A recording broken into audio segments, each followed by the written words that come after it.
नमस्कार दोस्तों, मैं हूं सुशील कुमार गुप्ता और आज के इस वीडियो में हम आपको बताएंगे कि भारत सरकार की सबसे प्रतिष्ठित कंपनी बीएचईएल अपने ग्रेजुएट इंजीनियर्स और डिप्लोमा इंजीनियर्स को क्या सैलरी देती है। तो मैं आपको वो स्लाइड आज दिखाने वाला हूं इस वीडियो में और आपको बताऊंगा कि एज ए ग्रेजुएट इंजीनियर, भले ही वो मैकेनिकल इंजीनियर हो, इलेक्ट्रिकल इंजीनियर हो, सिविल इंजीनियर हो, ऐसे ही चाहे वो डिप्लोमा होल्डर, चाहे वो मैकेनिकल से डिप्लोमा किया हो, चाहे वो इलेक्ट्रिकल से किया हो, चाहे वो सिविल से किया हो, वो इनमें से किसी भी स्ट्रीम से हो, तो बीएचईएल इन अपने एम्प्लॉइयों को कितनी सैलरी देती है। तो चलिए फिर नेक्स्ट स्क्रीन में हम लोग जानेंगे सबसे पहले ग्रेजुएट इंजीनियर के सैलरी स्ट्रक्चर के बारे में। तो दोस्तों, इस समय आपकी स्क्रीन पर है ये बीएचईएल में जो काम कर रहे हैं ग्रेजुएट इंजीनियर्स के पे स्ट्रक्चर। दोस्तों, ये जो मैंने स्लाइड लिया हुआ है, ये 7वें वेतन आयोग के बाद जो सर्कुलर आया था उसका ये फर्स्ट पेज है, जिसमें कि आप देख पा रहे होंगे कि ये लिस्ट में जो देख रहे हैं ये जो है छठे वेतन आयोग के बाद ये पे स्ट्रक्चर था।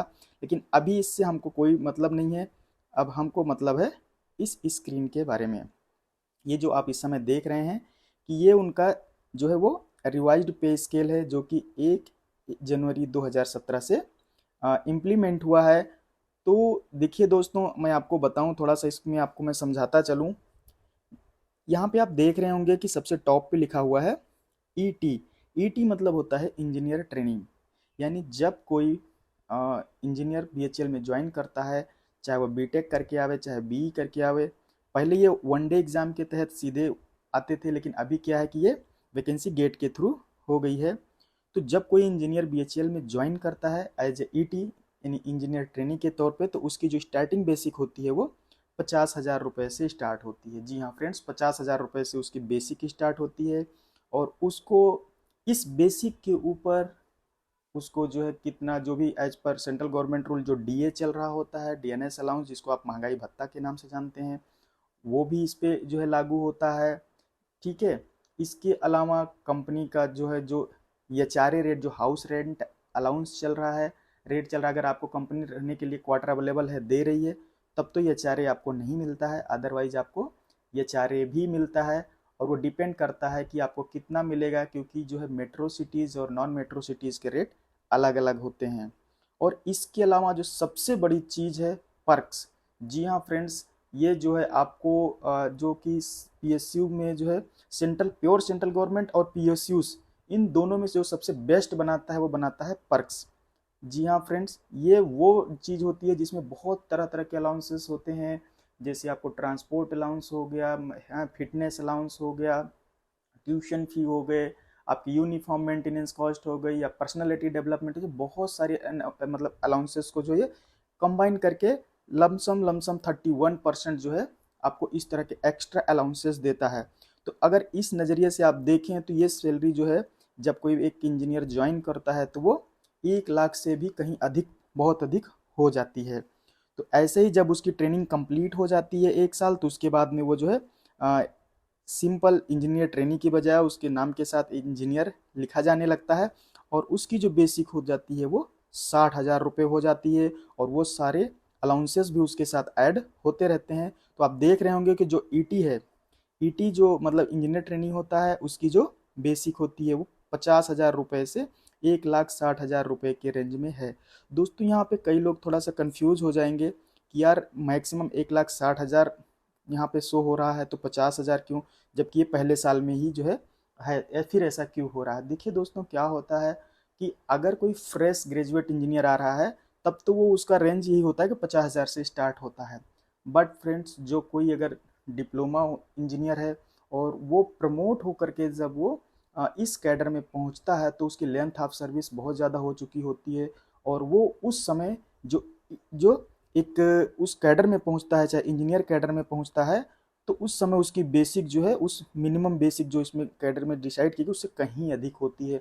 इसलिए जो है ये स्लैब दिया गया है कि जो 50,000 से 1,60,000, 60,000 से 1,80,000, यानी ये उस स्लैब के बीच में ही रहता है, चाहे फिर वो पीछे से कोई प्रमोट होके आवे या फिर कोई नया ज्वाइनिंग हो। तो इस तरह से दोस्तों जो है इसमें बहुत सारे डेजिग्नेशन हैं। जैसे जब कोई वो ज्वाइन करता है तो फिर इंजीनियर ट्रेनी बनता है, फिर वो इंजीनियर बनता है, फिर senior engineer, deputy engineer, manager, senior manager, DGM, senior DGM, AGM, GM, ED, CMD, इस तरह से उसकी डेजिग्नेशंस आगे बढ़ती जाती है। तो इस तरह से आप अगर देखेंगे तो एक बीएचईएल जो है का जो एक ग्रेजुएट इंजीनियर के लिए मैक्सिमम पे स्केल है वो आप देखेंगे कि मिनिमम 50,000 से स्टार्ट होता है और अधिकतम जो है ये 3,70,000 तक जो है जाता है। तो ये है जो है मतलब एक अच्छा खासा पे आउट देती है बीएचईएल अपने ग्रेजुएट इंजीनियर्स को। और इसके अलावा जो है वो बहुत सारी फैसिलिटी उनको अलग से देती है, जैसे टेलीफोन फैसिलिटी हो गई, उनको जो है एक तरह से हॉलीडे होम्स हो गए, अगर कहीं टूर पे भेजती है तो उसके लिए जो है वहाँ पे होटल के चार्जेस मिलते हैं, टूर ट्रेवल अलाउंसेस मिलते हैं, फर्नीचर अलाउंसेस मिलते हैं, लैपटॉप के मिलते हैं। सब बहुत सारी फैसिलिटीज़ जो है, मेडिकल फैसिलिटीज़ हो गई, टाइम टू टाइम उनके लिए बहुत सारी ट्रेनिंग्स के भी अरेंजमेंट वो करती रहती है। तो इस तरह से बहुत सारी फैसिलिटी जो है बीएचईएल अपने एम्प्लॉइयों को देती है। सेम इसी तरह से आप दूसरी स्क्रीन में आप देख पा रहे हैं कि जो है ये एक डिप्लोमा इंजीनियर के लिए, नहीं जो डिप्लोमा इंजीनियर करके जाते हैं उनके लिए क्या इस स्ट्रक्चर है। तो दोस्तों देखिए इसमें जो एक इसमें सेम जैसे हमने वहाँ ईटी बताया था वहाँ यहाँ पे S0 होता है, क्योंकि जो डिप्लोमा इंजीनियर होता है वो सुपरवाइजरी कैडर में ज्वाइन करता है, इसलिए जो है वो जो है S0 के तौर पे ज्वाइन करता है। और S0 की जो मिनिमम जो बेसिक है वो 32,000 रुपये से स्टार्ट करता है और ये स्लैब जो है 1,00,000 रुपये तक जाता है। दोस्तों जैसे मैंने ग्रेजुएट इंजीनियर की पे स्ट्रक्चर में मैंने बताया कि जैसे कोई सुपरवाइज़र यानी जो डिप्लोमा इंजीनियर है प्रमोट होते होते और एग्जीक्यूटिव कैडर में पहुंचता है, उस कैडर में पहुंचता है तो उसका बेसिक इस मिनिमम रेंज से कहीं ज़्यादा होता है, इसलिए स्लैब जो है डिसाइड किया जाता है। ऐसे ही 1 साल के बाद में वो जो है असिस्टेंट इंजीनियर ग्रेड 3 हो जाता है, जिसको कि S1 के जो है नाम से जानते हैं। और उसकी जो बेसिक होती है वो 33,500 से लेकर 1,20,000 तक होती है। और इस तरीके से ये जो है बढ़ती जाती है। और यहाँ पे एक चीज़ और बताना चाहेंगे दोस्तों कि आप देख रहे होंगे कि S0, S1, JE, S2, S3, S3A दोस्तों और S4।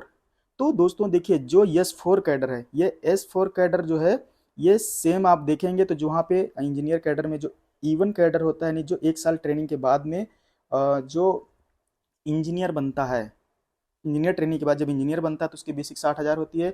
सेम एज यहाँ पे जब S4 बनता है तो भी उसकी बेसिक जो है 60,000 से होती है। यानी कि S4 और E1 पे स्केल के मामले में इक्विवेलेंट होते हैं, बट यहाँ पे थोड़ी सी फैसिलिटीज़ उनसे कम मिलती है, थोड़ी अथॉरिटी कम मिलती है।